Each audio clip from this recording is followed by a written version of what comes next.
Hello, and welcome to this edition of People in Transition. I'm your host, Bob Gerst. I've been hiring and mentoring executives, frontline employees, and job seekers for nearly 40 years through a host of transitions, some difficult, but most very good. This experience has given me a bird's eye view on a variety of trends, economies, industry disruptors, and transitions, big and small. It also brought me into contact with the thought leaders and decision makers you need to meet.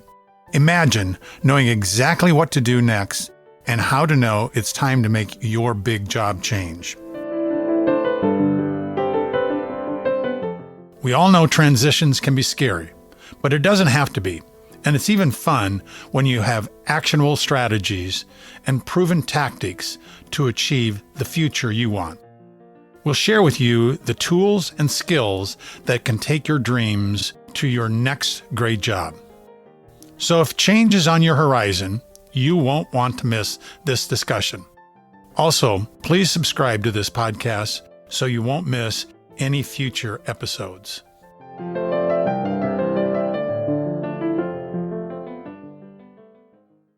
Welcome to this week's episode of People in Transition, your go-to podcast for navigating the unpredictable journey of the job market. This week, we're excited to have Sarah JanTausch, the founder of SRJ Coaching and Consulting and creator of the Value-Based Career Method. Sarah is an executive and career coach, speaker, and trainer dedicated to helping individuals create value-based careers and uncover the hidden job market. She will share her expertise on career pivots, generosity-based networking, and aligning your vocational impact with your personal values. Join us as we explore these topics through candid conversation, expert insights, and real-life Sarah stories, empowering you on your career journey. Welcome, Sarah. Thanks, Bob. It's so great to be here. Sarah, one of my signature questions that my listeners always like us to talk about is, if you think back when you were a child, what was it that you wanted to be when you grew up? This is such a fun question. I wanted to be a lawyer, and I made that decision, I think I was about 9 years old. And what were the transition moments that you went through from that time when you saw yourself as a lawyer to where you're at today? Sure. So I wanted to be a lawyer. So the plan was go to undergrad and then go to law school and then start my career as a lawyer. I did go to undergrad and studied politics and government. And then when I was studying for that LSAT at the end of my undergraduate term, I was like, this doesn't feel right. And so I decided to go head first and start my career in state government, where I got a lot of experience and learned a ton about myself, which I'm sure we'll dig into in a couple of moments, and had a great career. Worked at a variety of different agencies, worked on education policy, and then pivoted into entrepreneurship after a number of years in government. And that pivot led me to where I am today, coaching and helping people with transitions and their career aspirations. Sarah, I would like to start our discussion here today talking just a bit about networking and something that you do a lot of speaking and training on. What are your recommendations when you advise someone on including networking in their own personal strategies? Networking is something that I think most people can benefit from, regardless of being in a job search or career pivot. It's actually really beneficial to continue networking even when you get into that job, because it's going to help you build out and find your mentors and sponsors and grow as a professional. But networking is just part of the puzzle when you're job searching. What I recommend is a process called generosity-based networking. And it's something that I created after experiencing tons of transactional networking and going to big networking events that just didn't fit my flow or relationship building style. And so it uses informational interviews with a focus on learning, giving, and serving to build relationships for a long-term approach to build a meaningful career with a robust network of people that you can genuinely count on. Can you expand just a little bit in terms of that informational interview? What are those? How do I do that? And then go back and tie that learning, giving, serving into that entire networking process. Absolutely. When I started networking, I went to events and just showed up and tried to start talking to people. But I found it really wasn't effective for me for a couple of reasons. One, I'm an introvert. And two, sometimes it's really nerve-wracking to go to those large events and figure out who is the right person to talk to. And so I learned about informational interviews, typically done in a one-to-one format over a coffee at a coffee house, or more so today, even virtually on Zoom. And those informational interviews are an opportunity to really talk to somebody, but not just have a conversation. You're coming in with a goal. I typically recommend using generosity-based networking, which is centering around a learning goal. So you're not coming into this informational interview to ask for a job or an internship or a specific opportunity. Your goal with this informational interview is to learn and show up and be yourself. But that includes a couple of things. It's not just showing up, it's coming up with some really good questions that you can ask the person that you're meeting with. I usually recommend setting these up for about 15 to 20 minutes for the first interaction and researching the person that you're meeting with before you meet with them so that you can tailor your questions to align with their experience so that you can get really curious about what you can potentially learn from them, but also to learn about what you can gather to be able to facilitate your goal. And so how these are used effectively in a job seeking experience, let's say you have a particular job that you're looking to pivot into, but you don't know maybe the best way to do that. Picking a couple of people, and you can research them, finding them on LinkedIn that are in this job, you can reach out to them and ask them to have an informational interview with you. And you don't have to call it that. It can be a little bit more a coffee chat or something like that virtually, but coming prepared with specific questions and letting them know that you have some specific questions that you're going to come with, and sitting down, asking those questions, but prioritizing how you can engage with them in a way that's meaningful. So instead of just interviewing them in a formal sense, it's really building up that relationship and letting them get to know you, but also getting to know them, and leading with gratitude, always thanking them and being appreciative. The best things that I recommend for a first informational interview with somebody are getting to know their story. So asking about their career path and any particular interesting jobs that they've had that you think are really interesting and you're curious how they got there. Asking about key skills that they needed or see as essential in the job that you might be interested in, and what their work day to day is like. Let's say you're interested in a career and you're really not sure about what's involved. Asking about what the day to day is, asking about what challenges they typically work on, and any current projects that they're excited about or have just wrapped up are going to give you a sense of what that job opportunity is like. And so that's how typically I recommend starting with informational interviews and that one-to-one piece, which frankly is so much more effective for introverts and extroverts because you can have that one-on-one time in a focused effort to be able to get to know them and their career. So Sarah, are there any other tips for making networking easier? Because let's face it, when you say networking to someone, it's just doesn't feel natural. It just doesn't feel comfortable. Absolutely.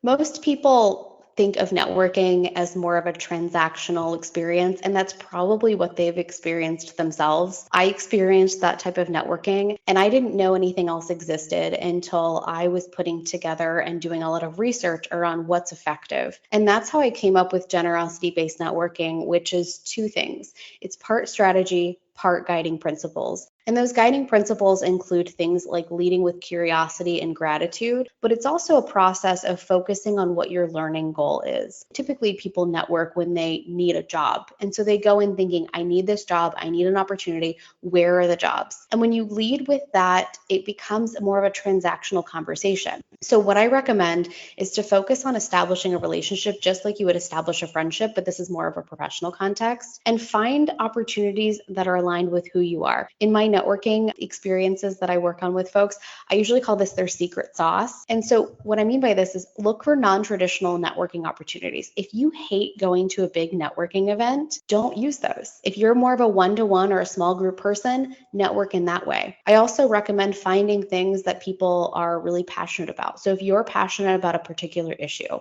going and volunteering, getting involved in a board, networking in a way that doesn't feel as high pressured is a great entry point for starting to build these relationships, because you can get to know somebody, and there are people from all different levels of an organization working in nonprofits, volunteer activities, and so you can network without it being as high pressure. The second thing I recommend is really focusing on that learning goal. So writing down something that you hope to learn by having this conversation before you even go into the conversation, so that you can focus on that instead of getting worried about what you might be saying or the value that you're hoping to bring to the table. Sometimes networking can be really scary, and it was for me in the beginning too. I remember there were informational interviews that I was about to walk into where my hands would shake and I'd sweat, and I'd try to wipe them off on my dress pants to make sure that my hand wasn't sweaty when I shook somebody's hand in the beginning. And what I have to say is the more you do this, the better you'll get at it. And it gets so much easier over time. But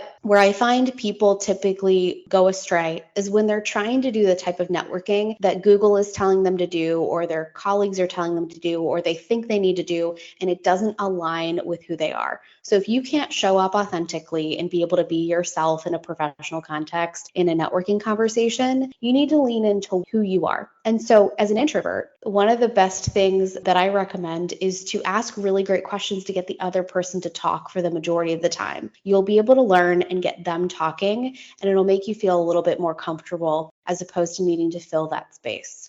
Sarah, you talk about a hidden job market. First of all, what is that, and what's the best way to tap into it? The hidden job market is something I actually discovered on accident way early on in my career when I was networking and holding coffee chats and was invited to interview for a job that wasn't posted. I ended up going in, interviewing, and I actually got an offer from that. And at the time, I was scratching my head because I had never heard about anything like this. Now, there are a lot of different ways to tap into the hidden job market, but let me define it first. The hidden job market is any opportunity that exists that's not publicly posted online. So this can be a lot of different things. It can be the example that I just talked about, or it could be when you've heard of maybe a leader going into an organization where the organization creates a position for them, or it could be really tiny organizations that don't have the opportunity to maybe post and spend as much marketing. And so they find their candidates through their own networking, headhunting, or resources. It can be a lot of different things, but usually it's jobs that aren't posted. The best way to tap into the hidden job market is through the type of networking that I was talking about,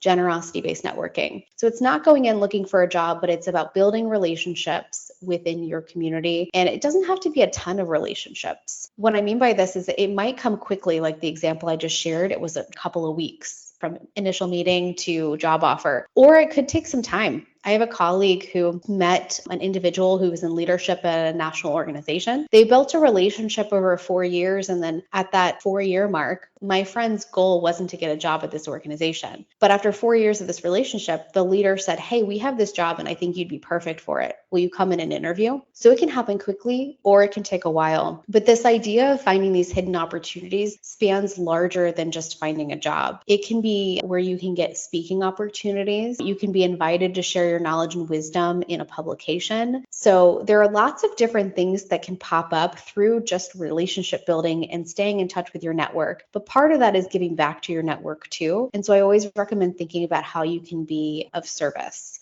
But that's the best way to tap into the hidden job market, is building those relationships and then asking people when you meet with them, sharing what you're working on and saying, "Hey, do you have any ideas of resources or people that I can meet with that I can learn about this idea or further some of those goals that I'm looking to explore?" Sarah, the work that you're doing today came as a result of a career pivot that you experienced. Can you share any recommendations you have for someone trying to figure out if they need to pivot into a new career? Absolutely. My career pivot happened because of term limits in Ohio. So I was working for a former governor, and in Ohio, they can only serve 2 4-year terms. So everyone on staff ends up transitioning out because of the inauguration and the election. And so I knew my job was ending way before it ended. And I started networking. And this is where I was talking about being an introvert and really not being great at networking. I thought it was scary. It stressed me out. But I knew I wanted to explore what I wanted to do next, but I didn't know what that was. And so I was exploring various paths that were adjacent to what I was doing. And I did that through informational interviews. That's one of the best ways to explore. But there are other ways to explore too. There's getting involved with an organization that might be doing work that you enjoy on a volunteer basis to build up your skills and see if that's the type of work you want to do, or running an experiment. This is my favorite way to test out if a career pivot might be right for somebody, is to design a short-term experiment. It could be 6 weeks, it could be 30 days. Sometimes this is creating a small business opportunity for you to kind of explore, maybe consulting or something on the side, or finding a project where you can get involved and get experience. And it might be paid, it might be unpaid, but it'll give you that insight into if this is something that you might want to explore further, or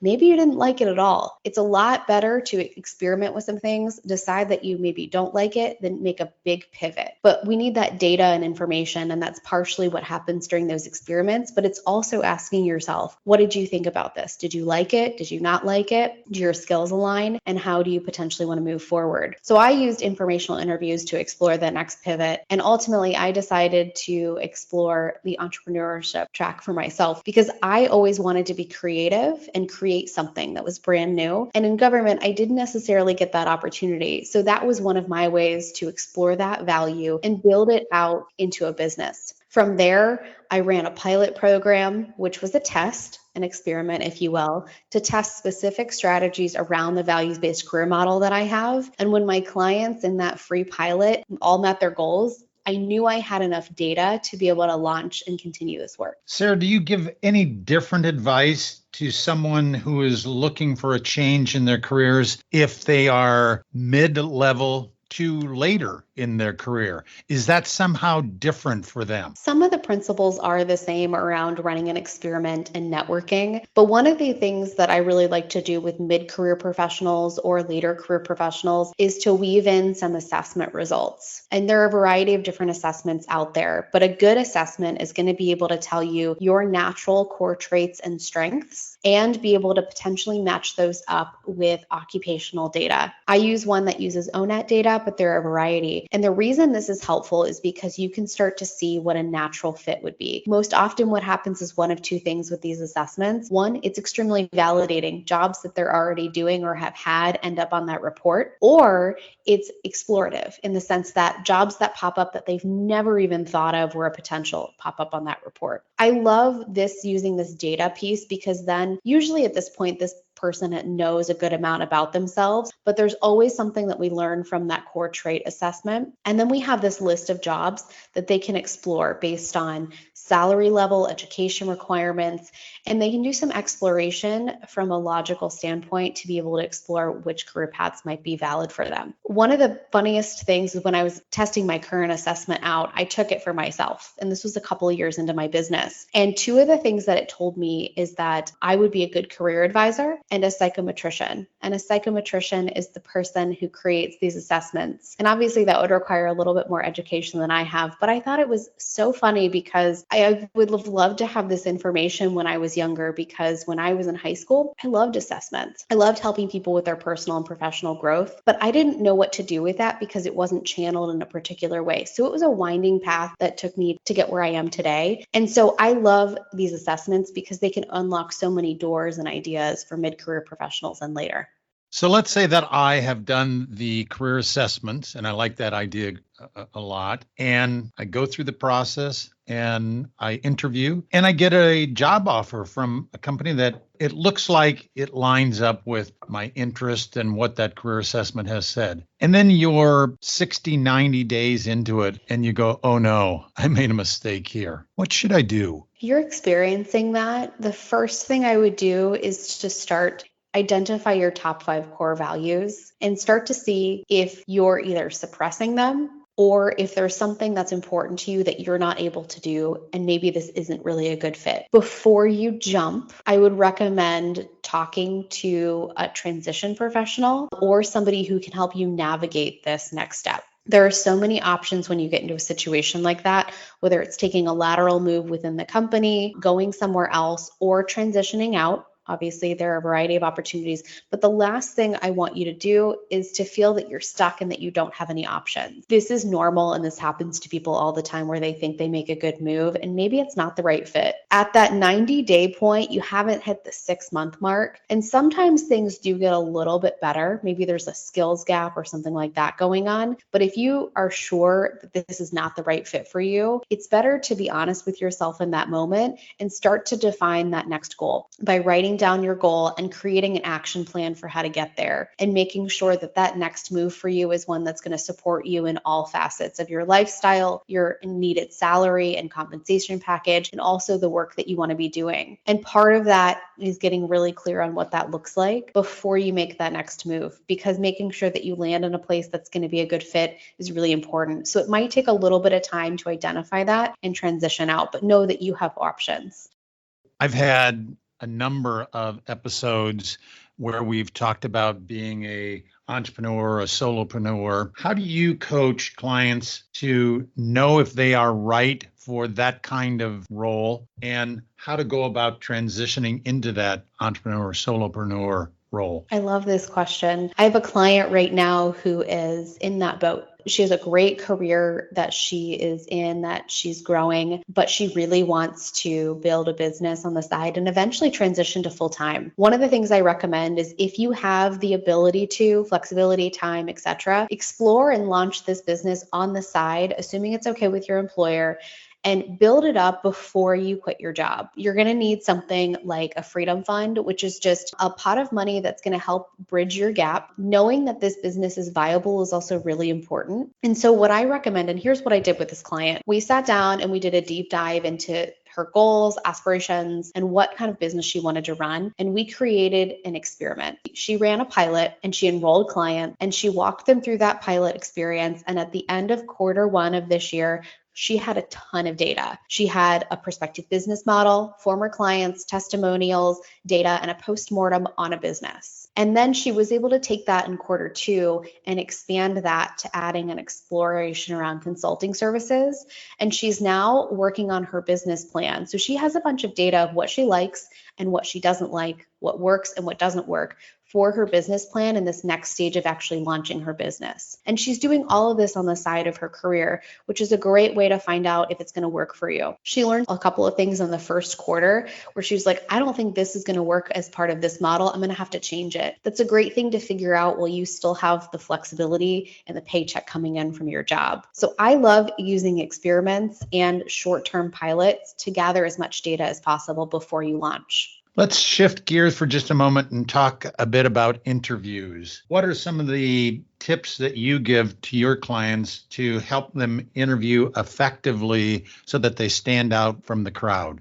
Interviewing the interviewer. That's one of my favorite techniques. All of the standard preparation, reading about the company, the recent news releases, knowing the job description, etc. All of that is wonderful. Prepare in that way. But I really like to take some time and coach my people on interviewing the interviewer, because it's really easy to go in an interview and you want to perform well. You want to make sure that you align with the job and that you're communicating your experience. And that's essential. But that next step is really getting a feel for the people that you're going to be working for. I mean, we hear all the time, people don't leave companies, they leave bosses. And so understanding the leader that you might be working for and the team and seeing if they really are a good fit for you is where I spend a lot of time focusing with my clients. And this looks like doing a couple of things. One, it's writing down what are the qualities of a leader that you would like to work for. And this starts with a bullet point list. So this is how you start. You can write down things like, I would like them to be inspiring, have open communication, and the things that are important to you. You can continue on from there. That next stage, I usually recommend a journaling activity. So if anyone wants to do this, they're welcome to. Take that bullet point list and write down a couple of sentences of what does open communication look like in a job? What would you ideally like to expect from a leader that you're working with?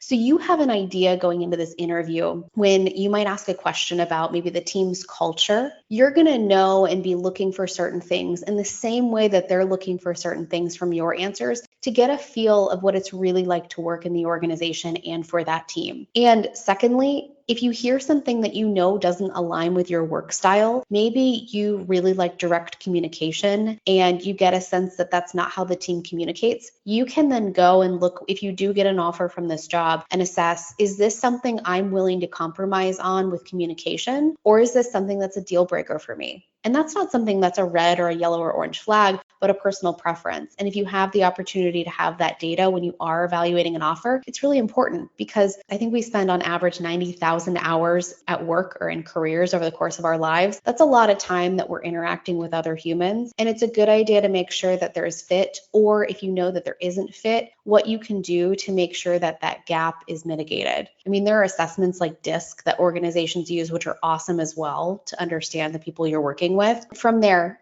coming up with interview questions that allow you to ask about what that organization and that team is like. And so there are things like, if you've heard of STAR behavioral questions that you might be asked in an interview setting: situation, task, action, result. I even encourage using one of those questions in the interview, asking it to the organization. And usually what I've found is that organizations and interviewers usually aren't expecting this, but it gives a window into how they might handle a situation. One of my favorite is, what is your management style? But can you tell me about a time, without breaching any sort of confidentiality, about a time in which there might have been a disagreement with the team, or an issue in which you had to coach an employee? Again, not giving me any details that are inappropriate, but can you tell me a little bit about what that coaching was like? You're going to immediately be able to understand if that coaching is going to be something that's going to motivate you to do a better job at work or cause friction. Sarah, my listeners really like to hear about success stories of people that have found that next great job easier and faster. Any of your clients, people that you have coached that have found that job, and what were the strategies that stands out to you that they used to help them be successful? There are two stories I'd love to share.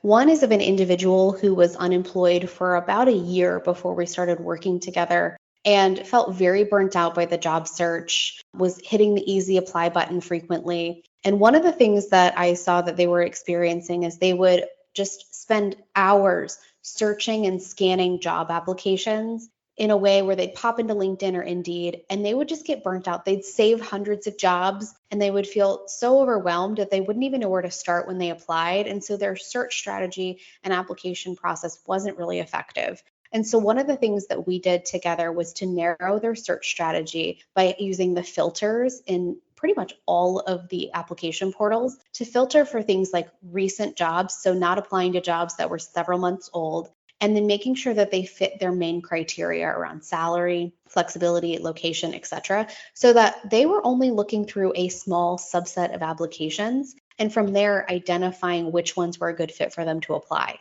This immediately took off a lot of the mental load of job searching, and this individual was able to find a job in 30 days, which was mind-boggling to me. It was so fast.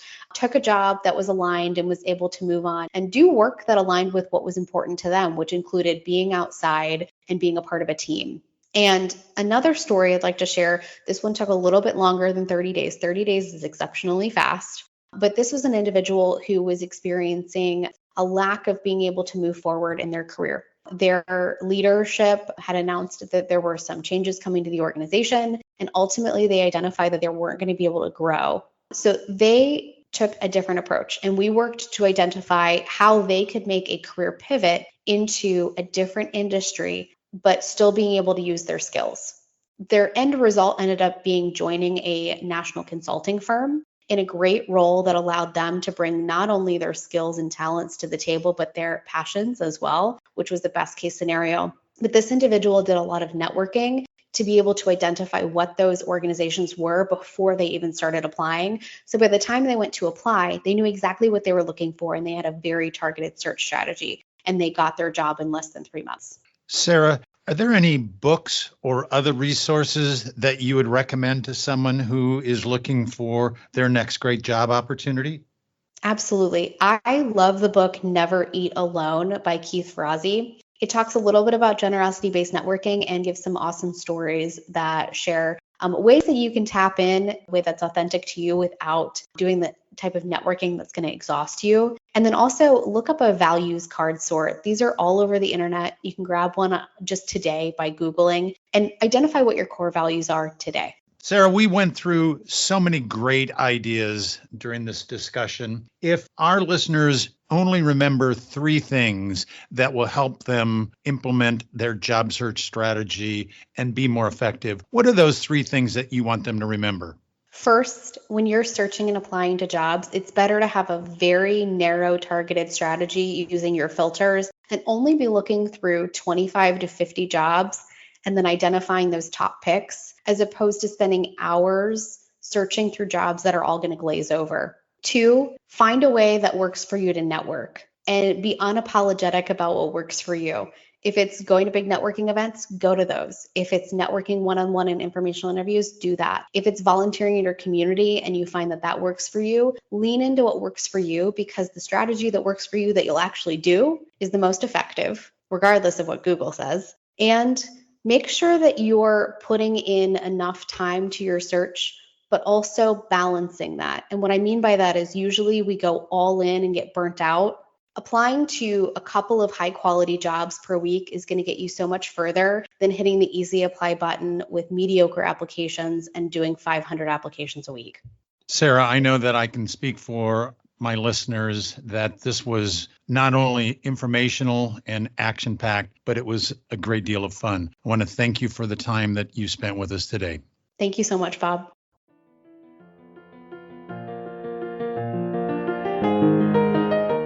Thank you for listening. We're working in unprecedented times. The purpose of these episodes is to give you the support and critical tools to adjust with the changing marketplace. I'll continue to introduce you to guests who have successfully survived their own obstacle course and can share useful information. If today's message was helpful to you, please share it on your social media. Your review and rating helps get this to more people.